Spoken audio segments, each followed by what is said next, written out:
మేం తెలంగాణలో లేమా? మేం రైతులం గామా? మేం చేసేది వ్యవసాయం కాదా? మాకెందుకు రుణం మాఫీ కాదని మూకుమ్మడిగా ఊళ్ళున్న రైతులందరూ పంట చేనులకి పోయి ఉరితాలు కట్టుకొని మాకు రుణం మాఫీ చేయాలి, లేకుంటే మేము ఊరేసుకుంటాము అని అంటాండ్రు.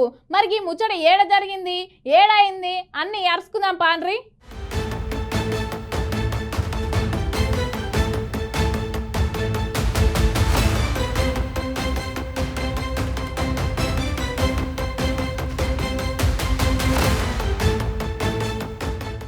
ఆరు గ్యారంటీల పేరు చెప్పి అధికారంలోకి వచ్చిన షెయి పార్టీ సర్కారు తెలంగాణ ఏర్పడ్డాక 10 ఏళ్ల బీఆర్ఎస్ పాలన కంటేకి ఏడాదిలోనే మేము మస్తుగా చేసినామని మొన్న ఈ నడువనే ఏడాది ప్రజాపాలన విజయోత్సవ సభలు కూడా బ్రహ్మాండంగా చేసిండ్రులా.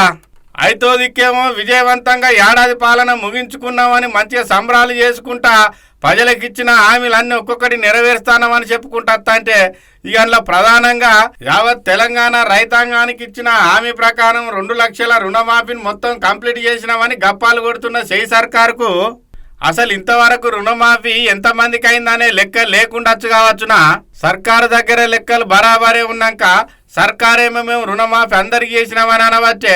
ఇక అక్కడక్కడ ఇట్లా రైతులు ఇంకా నిరసన చెప్తూనే ఉంటుంది, మేము తెలంగాణలో లేమా, మేము రైతులం కావా, మేము చేసేది వ్యవసాయం కాదా, మాకెందుకు రుణమాఫీ కాదా అని ఆదిలాబాద్ జిల్లా ఇచ్చోడ మండలం కేముకుర గ్రామంలో ఈ రైతన్నలు అందరు కలిసి పంట చేనులకు పోయి ఏ తీర్ల నిరసన చెప్తారో చూడండి మీరే.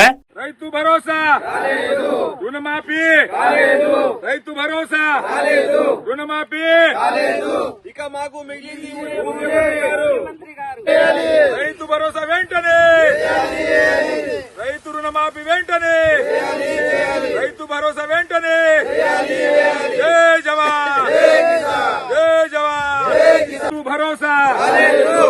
అగో ఇన్నరు కదా, ఇక ఈ ముచ్చట రేవంత్ సార్ కూడా తెలియాలి. సీఎం సారు తెలంగాణ రాష్ట్రంలో 95% రైతన్నలకు రుణమాఫీ చేసినామంటే మరి ఈ రైతన్నలు ఎందుకు సామూహికంగా ఊరేసుకుంటామంటారు?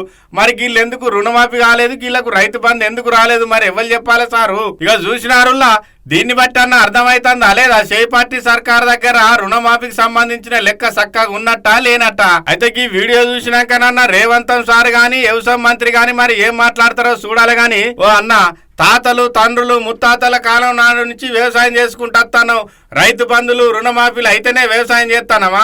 మనం రెక్కల కష్టాన్ని నమ్ముకొని కష్టపడే రైతన్నలం. రాజకీయ పార్టీలు అధికారంలోకి వచ్చేందుకు నోటికొచ్చిన అడ్డమైన హామీలన్నీ ఇచ్చి గద్దెనెక్కినాక వాళ్ళు ఇష్టం వచ్చినట్టుగా మాట్లాడుకుంటా ఏరు దాటదాకా ఓడమల్లన్నా, ఏరు దాటినాక బోడమల్లన్నా అన్నట్టు ఇట్లనే మాట మారుతారు గాని వాళ్ళు రుణమాఫీ చేస్తే చేసిండ్రు, లేకపోతే లేదు గాని. ఓ అన్న మీరు సామూహికంగా ఉరేసుకునే ముచ్చట అయితే బంద్ చేయని అనవచ్చిండ్రు ఈ ముచ్చట తెలిసిన తెలంగాణ రైతన్నలు.